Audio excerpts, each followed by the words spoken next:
دا بیعت ستو دا یو سنت عمل له پدې سنت باندې تا عمل وکړو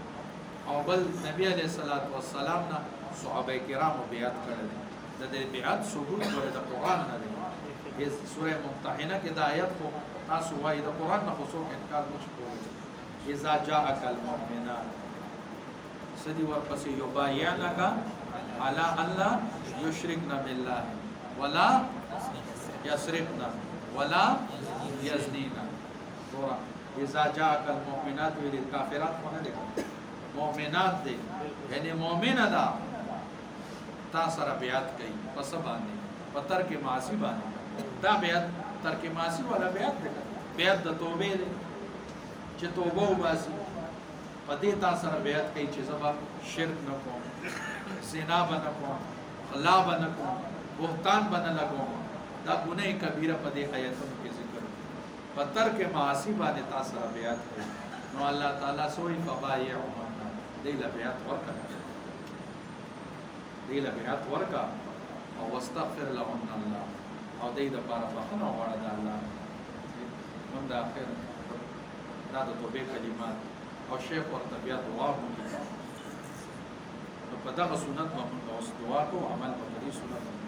ستاسو د پاره او د ځان د پاره بخنه وړه الله تعالی صحیح نو چې دا بیعت دی وکړو نو دا یو سنت عمل دی دغه زمون حضرت فرمای وې څوک چې بیعت وکړي کنه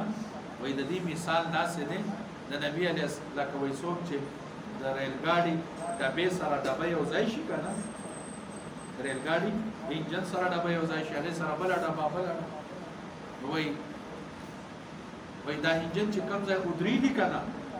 وې کا فرست کلاس ډبې هغه ودرېږي اکه ځای کې اور سره دوستو شاته یو ماته کروڑ ډبې ورشي هغه په دغه سټیشن باندې ودرېږي نو وې یہ گاڑی وہی نبی علیہ السلام مثال دے انجن دے وہ یہ گاڑی ریل گاڑی اللہ کی رضا کی اسٹیشن پر جا رہی ہے اللہ کی رضا